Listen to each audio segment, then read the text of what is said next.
હે મસ્કા હું ટોસે હો. એ લાલુ બાબા આ જો ને ખીલ્લી નીકળી ગઈ છે તે ફીટ કરું છું.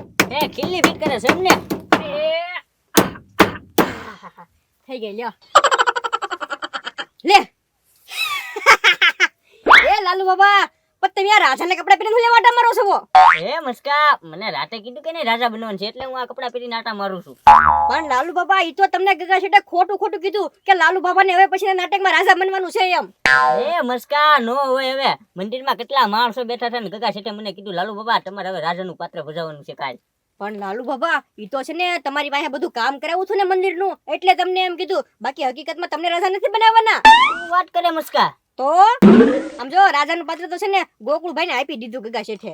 હે તો ગગા શેઠે ગોકુળભાઈને આપી દીધું? તો હે મસ્કા મંદિરમાં તો કેટલા માણસો બેઠા હતા. હવે હું હવે કાલ હવારે મને નાનું પાત્ર આપે તો મારી આબરૂ નો જાય. જાય જ ને સોખી ફૂલ જાય. હે મસ્કા હું રાજા બન્યો તને વાંધો નથી ને કાઈ? ના ના ના ના મને કઈ વાંધો નથી, તમે રાજા બનો તો વાંધો આ ગગા શેઠને થશે. હાઉ હે મસ્કા હમણાં ગગા શેઠના ઘરે જાવ અને રો ગગા શેઠ આ પાત્ર આપવાની ના પાડે ને ત્યારે એના ધરતી મસ્તક જુદા કરું જો. હા તે વાંધો નહીં, જાવ જાવ અહીંથી જાવ પછી પેલા ગમે એ જુદું કરો. આજના નાટકમાં મારે રાજા બનવાનું છે તો આ વાઘો પહેરી લો. હાલ લાગે કે એમ જોઉં. આ વાઘો તો થોડોક મોટો પડે. એ ગગા શેઠ હું બાફ્યું તેમી. એ મેં કાંઈ નથી બાફ્યું હો ગોકુળિયા. અરે બાફી નાખ્યું રીંગણા બટાટા બધું બફાઈ ગયું. ના ના મેં કઈ બાફા મૂકતું જ નથી, જે રીંગણા બટાકા કેવું કાંઈ. અરે એની વાત નથી કરતો, શાકની ને એની વાત નથી કરતો, રોટલાની ને એની ખાવાની વાત નથી કરતો. તો બીજું શું બાફવાનું આવે? હવે ગગા શેઠ તમે હું વિચાર કરો છો? લાલુ બાપાને કઈ કીધું તું તમે? હા હું કીધું તું કે લાલુ દાદા તમારે રાજા બનવાનું છે એમ. હાથી ઈ તો મેં ખોટું કીધું છું એને. હા તે ખોટું કીધું ને. અત્યારે મસ્કાની દુકાને વાત કરતા હતા. મસ્કાએ બધું હાસે હાસું કહી દીધું. ગગા શેઠે તમને ખોટું કીધું તું એમ. તો હવે હવે હું લાલુ દાદા ધબધબની તલવાર કાઢી ખુલ્લી તલવાર લઈને તમને મારવા આવે છે.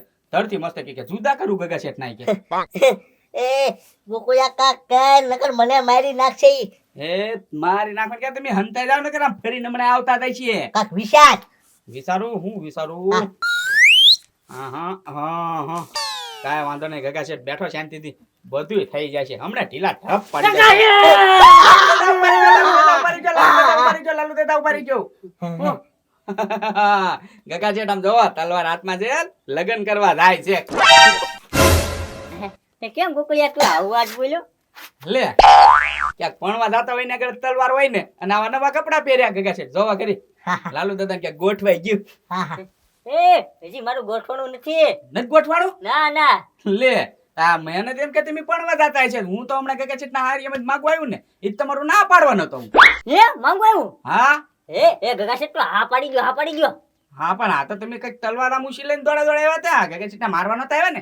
ના મારો નતો આવ્યો. આમ જો ગોકળિયા એ ગગા શેઠ હા પાડી ગયો તમે ને હું જો આ વાઘા બદલાતું ને મારા કપડા પહેરતા ને કા હારા નહીં લાગે. હા એ વાત સાચી. હા બરોબર. હા એટલે મારો જીવ બસી ગયો નકર નવરાત્રી બંધ રહે. હવે જીવ નથી બચી ગયો. હજી ખબર પડશે ને તો આવશે પાછી તલવાર લઈને. કાક વિચાર તું ગોકુળિયા બીજો પ્લાન. ગામમાં જાવ બે ત્રણ માણસ ને ગોતતા હું પછી કઈક લાલુ દાદા સમજાઈ દે ને. હા જલ્દી જા તું. હા આ બધું ઘરમાં મૂકી. લાલુ બાબા રાજાનું પાત્ર મળી ગયું કે ગગા શેઠનું ધરતી મસ્તક જુદું થયું. એ મસ્કા રાજાનું પાત્ર ભલે ન મળે આમ જો ગગા શેઠના ધરતી મસ્તક જુદા કર્યા હોત ને તો આમ જો ઘરનું બંધાત. લે કેમ તમારું ઘરનો બંધાત? એ મસ્કા ગગા શેઠ તો મારા સંબંધી બનવાના હે. એ ના લાલુ બાબા એને સંબંધી નો કહેવાય, એને ભાઈબંધ કહેવાય. ગગા શેઠ છે ને એ તમારા ભાઈબંધ છે ને મારા ભાઈબંધ છે, સંબંધી નો કહેવાય એને. એ મસ્કા આમ જો હું ગગા શેઠને મારવા ગયો કે ને તલવાર લઈને આમ જેવું મારવા ગયો ને ત્યાં ગોકુળભાઈ બોલ્યા. શું બોલ્યા? એ લાલુ બાબા ક્યાં તલવાર ને ઉલે ક્યાં પણ થઈ ગયા? લે પણ તમે ક્યાં પડવા જતા હતા? તમે તો આ ગગા શેઠનું ધરતી મસ્તક જુદું કરવા જતા હતા ને. આ પણ મસ્કા આગળ તો સાંભળ. એ બોલ્યા લાલુ બાબા ક્યાં પડવા જાવ તો મેં કીધું કાંઈ ગોકુળભાઈ હું કાંઈ નથી પડવા જાતો. તો કે હાશ લે કે ગગા શેઠના હાર એમાંથી તમારું માંગવા આવ્યું છું. અચ્છા તો આ વાત છે એમ ને. હા મસ્કા લાલુ બાબા તમને છે ને ગોકુળભાઈ ટીકડી ઘોડીને પાઈ દીધી. એ ભલે પાઈ દીધી મને ગોળી નો તું કાઈ નો બોલતો. વાંધો નહીં મારું વ્યવહાર થઈને આડો કરશો તમે પાછા. હલો હા મસ્કા હા બોલો. લાલુ દાદા છે? હા એ દુકાને જ બેઠા. લાય લેલા મારો ફોન છે. એટલે તમને જ આપતો હતો ફોન. હાલો હા લાલુ દાદા. હા ગોકુલભાઈ બોલો. એ ક્યાં સવો ભોગો ને હવે જલ્દી? કેમ? અરે મહેમાન આવીને બેઠા અહીંયા ઘરે. એ હું વાત કરો ગોકુલભાઈ, એ 2 મિનિટમાં પૂછ્યો, 2 મિનિટમાં. હું છું. એ તો એ પણ મને હુલ્યો મારો. આયા વાત કરી લો, હમણાં મોડું કરાવે તો મારું વ્યવહાર નો સાથ લે. પણ હું ક્યાં તમને વાત કરાવું. તો આયા વાત કરવા બેઠો, 2 મિનિટ મોડું થયું હોત તો મારું હમણાં ઘરે નો બંધાત. હા ભાગો ભાગો. તમને બધામાં ઈ જ રાજી છે. હા. બોલો લ્યો. લેવા દેવા વગરના થપાટ મારી ગયા. ના ના જો ને દોડતા દોડતા આયા પહોંચી ગયા. તો વાંધો નહીં લે. હા એવા લાલુ દાદા. જવા જવા. હા છોકરાના બાપા છે. ના ના છોકરાના બાપા નથી. તો કોણ છોકરાના બાપા છે ઈ? ના ના છોકરાને ભાભાઈ નથી એ. હા એના મોસાળ પક્ષમાંથી કોક લાગે એના આતા બાતા. ના ના એના હાતાય નથી. તો આ મૂર્તિ કોણ છે? ઈ મૂર્તિ નથી, ઈ મૂર્ત્ય છે. એ આવો મૂર્તિ ભાડો, આ તો 60 વર્ષનો ડોહો લાગે. એ મહેમાન તમને કેમ ખબર પડી કે એના 60 વર્ષ છે એમ? એના મોઢે તો જોવો આખા મોઢે કરકોસડી વળી ગયેલી છે. હે? હા છે. એ મુરત્યો છે અમારે. આવો મૂર્તિ હોય તો અમને માગું લઈને કહેતાય નહીં કોઈ દિવસ. હાલાલ બલ્લા આપણે બીજો જોતાય. હા હા જાવ જાવ. એ લાલુ દાદા અહીંયા બેહો તો. મોઢું ને મેકઅપ કરાવીને અવાય. એ ગગા શેઠ પણ એમાં એવું હે, મસ્કાન દુકાન હતું ને એટલે મસ્કો વાતું કરાવતો એમાં મોઢું થઈ ગયું ને તે મોઢું ધોવાય ન જો. પણ મોઢું તો ધોઈ નવાય ને આ જો ઓળખી ગયા લ્યો, એ કે મોઢે કરકોતરી વળી ગયેલી છે. આ ભાભો કોણ છે ઈ કે? ના પાડી દીધી જો. હે પણ ગોકુલભાઈ મસ્કો મને વાતું કરાવતો તો એમાં મોઢું થઈ ગયું યાર. સમજ્યા કાંઈ? મસ્કાન ખબર પડી હોય લાલુ બાપાને માગું આવવાનું છે એટલે લાલુ બાપાને વાતું કરાવે તાનથી મહેમાન વૈયા જાય. આડો પગ કર્યો ગોકુળિયા. હા હા ગોકુલભાઈ ઈ તમારી હાસી વાત હો, આ મસ્કે આડો પગ કર્યો છે. અને ગોકુળિયા તને બીજી કઈ વાત ખબર છે? હું આપણે કાક સારા કામે જતા હોય ને તો મસ્કાનું મોઢું જોઈએ, ખબર છે? હા ઈ કામ આપણું થાય જ નહીં. બોલ અરે તરત બધું ઊંધું ચીતું રખડી જ પડે ને કામ. ફોકશું મસ્કો છે ને બુંજારો છે હો ગોકુળિયા. મોટી બુરાઈ છે ઈ. હા હા હાસી વાત ગગા શેઠ, મેં મસ્કાનું મોઢું જ પેલા જોયું હો. હા. હે ઈ ઠોક ગોકુળભાઈ. થઈ ગયું. હમણાં જો મસ્કાની દુકાને રહો ને વારો પાડી જાય એનો. હા તે જાવ. લ્યો બલ્લા ટળી ગઈ. હા હો ગોકુળિયા. હવે હું છે ને આ બેને 200 દઈ આવું, બરોબર? નક્કી કર્યા હતા ને ઈ. હા હા હા હા લ્યો થાવ.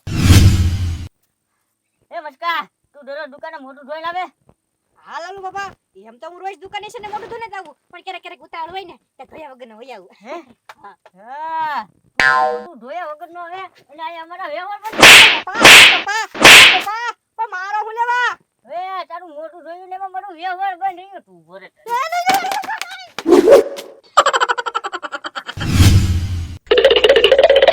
મસ્કા ઉભો રે કે દોડાઈ મારીએ.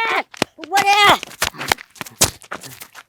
હે મસ્કા આવું પનોતી રેખું મોઢું લઈને ગામમાં રખડે છો અને એમાં પછી ગામના સીમાડે દુકાન કરી અને ગામના બધા લોકો તારી દુકાન આગળથી વટે અને તારું મોઢું જોઈ જાય એટલે જ ગામનો વિકાસ નથી થતો. પનોતી એ લાલુ બાબા પણ મારું મોઢું પનોતી જેવું છે એમાં મારો શું વાંક. તારે ગામ મૂકીને ટોયું જવાય, આમ જ ગામનો વિકાસ નથી થતો. બાપા ભયો જાય લાલુ બાબા ગામ મૂકીને ભયો જાય છું. એ લાલુ બાબા હો અમે 3 જણા કોણ ઊભા? હે ગોકુળભાઈ ની છે કોક. હાલો તો જો દે હાલો તો. હાલ તો જો તમારી બેયની 200 દાડી નક્કી કરી હતી ને ઈ હું આપી દઉં છું, બરોબર? હા અને આવું જરૂરી કામ પડતું હોય ને ત્યારે પાછા આવતા રહી ગયો ક્યારેક ક્યારેક. હા તે ફોન કરી દેવાનો ગોકુલભાઈ તમારે. હારું કર્યું તમે ગગા શેઠને બસાવી લીધા. જોવા કેવું હતું ખબર છે? ઓલા લાલુ બાપા છે ને સીધા તલવાર લઈને ગગા શેઠને મારવા આવ્યા હતા. એટલે મેં એને કહી દીધું કે ઉભા રહ્યો, ગગા શેઠના હાહરીયામાં તમારો વ્યવહાર જોવા આવે છે. ત્યાં તો ઢીલા ઢપ. આ તો તાત્કાલિક મગજમાં પ્લાન આવ્યો કે નહીં એટલે સારું કહેવાય કે તમે આવી ગયા અને ના પાડી દીધી. ઈ તે વૈયા ગયા અને તમે જાઓ તમ તાર, બરોબર? હા અને ફોન કરી જરૂર છે ને કામ તારે. હો તે વાંધો નહીં. હા હા હા આવું નવું કામ કરતા રહે ને તો વાંધો ન આવે આપણે પછી. હવે ગગા શેઠને કહેવું પડશે 400 રૂપિયા દાડી ચૂકવી છે એની. હા બોલો ને ભાઈ. લે ચાલો દાદા. અરે શું કરો છો ગોકુલભાઈ? કાંઈ નહીં બાદ કેમ ભાઈ આવ્યો છો? ઓલું કોણ હતું? લે એ તો મારા ખેતરના દાડિયા છે ને એને દાડી દેતો હતો હું આ ઊભો ઊભો. હા હા હે મસ્કા ઈ જ મારું માંગુ લઈને આવ્યા થઈ 2 જણા. આવડા 2 જણા. હા ઈ 2 જણા તેવા હતા.